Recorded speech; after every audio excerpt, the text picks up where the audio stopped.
Pangeran Konyol dan Putri Kalendin. Dahulu kala, di kerajaan yang damai, hiduplah seorang raja. Raja adalah orang terbaik di seluruh dunia. Dia sangat murah hati, sehingga dia mulai memberikan semua hartanya untuk kesejahteraan orang, sampai dia tidak punya apa-apa lagi dalam hidupnya. Sekarang ini sampai ke telinga tetangga mereka, Raja Berwin, yang segera mengumpulkan pasukan besar dan berbaris ke negeri itu. Raja yang malang yang tidak memiliki sarana untuk mempertahankan kerajaannya terpaksa menyamar dengan janggut palsu dan membawa putra satu-satunya, Pangeran Konyol kecil, dalam pelukannya dan hanya ditemani oleh ratu, melarikan diri ke alam liar. Mereka berkeliaran dan berkeliaran sampai mereka menemukan diri mereka di lembah hijau yang menawan. Saat mereka melihat sekeliling dengan gembira, sebuah suara tiba-tiba muncul. Ikan. Dan lihat apa yang bisa kau tangkap. Raja dan ratu sangat terkejut, tetapi melakukan apa yang dikatakan suara itu. Dan segera dia menangkap seekor ikan besar dan menjadi makanan yang sangat lezat. Berterima kasih kepada suara setelah mereka makan, raja dan ratu memutuskan di sanalah mereka akan hidup. Raja membuat sebuah rumah kayu kecil yang sangat kontras dengan istana megah yang pernah mereka tinggali. Di sanalah mereka akan tinggal di tempat sederhana, dan raja akan memancing sepanjang hari, karena ikan tidak hanya berlimpah tetapi mudah ditangkap, tetapi juga sangat indah, dengan sisik berkilauan dari setiap warna yang dapat dibayangkan. Hidup lebih sederhana, lebih bahagia, dan lebih puas dari sebelumnya. Sekarang, tanpa sepengetahuan raja dan ratu, peri hutan beach tinggal di lembah yang indah. Dan dialah yang kasihan dengan kondisi mereka yang menyedihkan, mengirimi raja keberuntungan untuk memancing. Juga dia mencintai anak-anak, dan Pangeran Konyol kecil yang tidak pernah menangis dan tumbuh lebih lucu dari hari ke hari cukup memenangkan hatinya. Dan seiring berjalannya waktu, dia berkenalan dengan raja dan ratu tanpa memberitahu mereka bahwa dia adalah peri. Selamat pagi untuk pasangan kerajaan. Hari yang indah, bukan?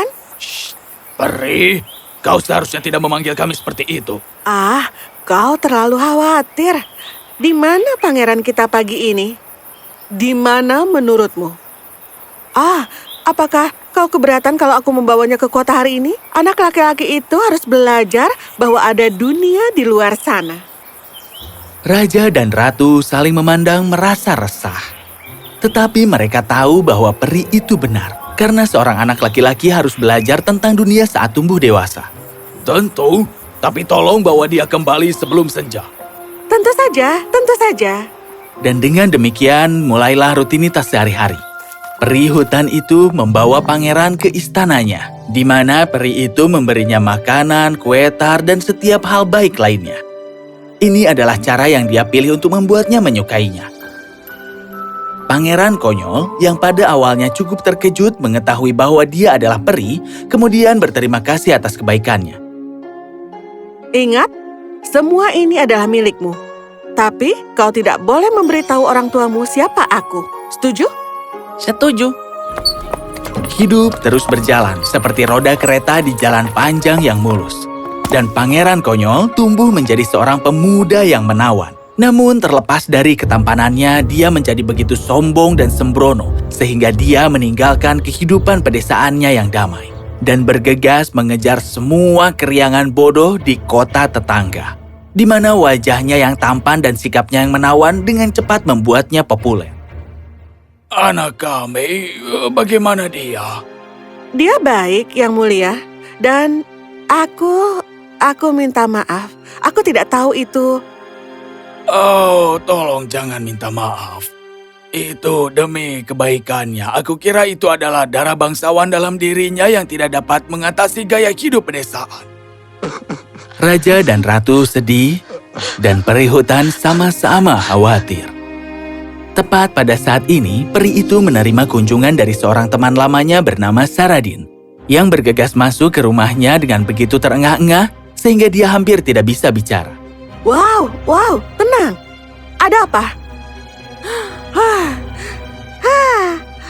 Kau harus membantuku. Membantu apa? Saradin memberitahu peri hutan tentang seorang putri bernama Kalendin dari pulau musim panas yang dia bantu besarkan dan sekarang menyesali perbuatannya. Tapi kenapa? Aku lelah dengan semua tuntutannya. Dia hanya mencintai dirinya sendiri dan merasa dia yang paling unggul. Aku tidak bisa lagi, jadi aku menempatkannya di tengah gurun. Saradin, saudariku, kau adalah peri. Kau tidak bisa begitu impulsif. Bagaimanapun, kau sebaiknya menyerahkannya kepadaku. Lagi pula aku tidak terlalu memikirkannya. Aku hanya menyembuhkan kesombongannya dengan membuatnya mencintai seseorang yang lebih baik dari dirinya. Dan aku tahu siapa orang yang tepat. Saradin dengan rela menyetujui hal ini. Dan perhatian pertama peri tua adalah untuk memuluskan semua kesulitan yang mengelilingi sang putri. Dan menuntun dia melalui jalan berlumut yang ditumbuhi pepohonan menuju gubuk raja dan ratu. Pasangan itu sangat terkejut dengan penampilan dan wajahnya yang menawan. Mereka menyambutnya dengan sepenuh hati. Untuk beberapa hari berikutnya, Kalendin membantu ratu menjaga rumah dan segera mereka sangat menyayanginya.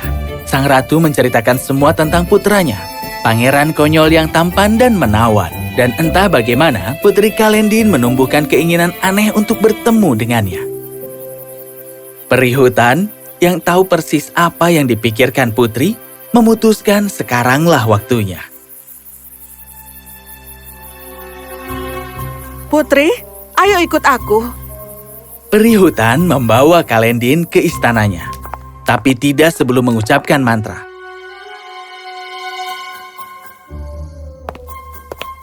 Saat pangeran tiba di istana, dia lebih tampan dan mempesona daripada yang dibayangkan Kalendin. Dia langsung tertarik pada pangeran. Namun pangeran konyol itu, "Ibu peri, apa kabarmu? Sudah lama tidak bertemu." Kau sudah tidak punya waktu untuk aku lagi, iya kan? Bagaimanapun, aku ingin kau bertemu dengan... Maaf, aku harus bicara denganmu, Ibu Peri. Kalendin terkejut melihat pangeran tidak memedulikannya. Ini adalah yang pertama kali. Kalendin mengerahkan semua kecerdasan dan kegembiraannya untuk menghiburnya, tapi tidak ada yang berhasil. Apa yang terjadi? Aku tidak mendapatkan perhatian. Kalendin sangat malu karena dia terpesona oleh pangeran. Dan untuk pertama kali dalam hidupnya, dia menginginkan sesuatu yang tampak mustahil. Peri hutan melihat semuanya dengan seringai di wajahnya. Dan ketika mereka pergi dari istana, peri memiliki potret Kalendin yang dikirim ke pangeran. Namun potret ini tidak menggunakan sihir.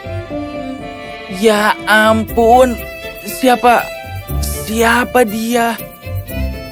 Pangeran tidak bisa mengalihkan pandangannya dari potret itu dan berseru dengan lantang bahwa dia belum pernah melihat wanita yang begitu cantik dan juga anggun. Keindahan kota sekarang tidak lagi menyenangkan pangeran. Pidato cerdas mereka tidak lagi menghibur. Dan memang bagi mereka merasa pangeran jauh lebih ramah dari sebelumnya. Dan tidak menyesal ketika dia menyatakan bahwa kehidupan pedesaan memang cocok untuknya. Dan kembali ke orang tuanya. Yang begitu senang putra mereka akhirnya kembali. Sekarang, seperti yang kalian tahu, Putri Kalendin sangat senang melihat pangeran konyol. Tetapi dia segera menyadari perubahan dalam dirinya. Dan sangat penasaran untuk menemukan alasannya. Dalam beberapa hari berikutnya, dia terkejut melihat pangeran konyol sekarang menemaninya dan tampak senang berbicara dengannya. Namun putri tahu bahwa dia jatuh cinta dengan orang lain. Siapa ini, kalau aku boleh tahu? Aku tidak mengenalnya. Yang ku tahu, dia adalah takdirku. Oh, betapa aku berharap itu aku.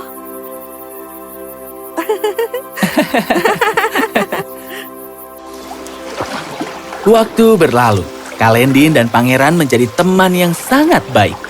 Anehnya, pangeran mulai melihat sekilas wanita dalam potret itu di Kalendin, meskipun dia tidak pernah mengatakannya secara langsung. Suatu hari, peri Saradin memberi datang ke lembah bersama dengan peri hutan dan mengumumkan bahwa sudah waktunya Kalendin kembali ke istananya. Apa?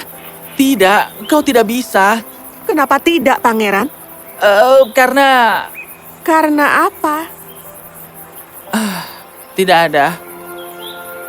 Setetes air mata keluar dari mata Kalendin karena dia mengira bahwa dalam beberapa hari terakhir, pangeran juga jatuh cinta padanya. Ayo kita pergi, Ibu Peri. Tidak, tunggu. Kalendin, maksudku Putri Kalendin, aku jatuh cinta padamu. Tolong jangan tinggalkan aku. Dan pada saat itu, cahaya terang menyala. Ketika surut, Pangeran konyol melihat bahwa yang berdiri di depannya adalah Kalendin, tetapi wajahnya persis seperti wanita di potret itu. Apa? Aku... Ada apa? Biar aku jelaskan. Maka, peri hutan menjelaskan semuanya kepada pangeran dan putri, yang meskipun terkejut, mereka bahagia. Keduanya telah menemukan cinta sejati dan telah mendapat pelajaran. Apa selanjutnya?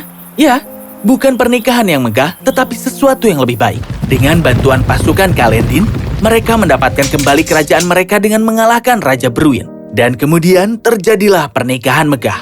Dan kemudian mereka punya anak. Dan seperti yang kalian sudah tahu, mereka hidup bahagia selamanya.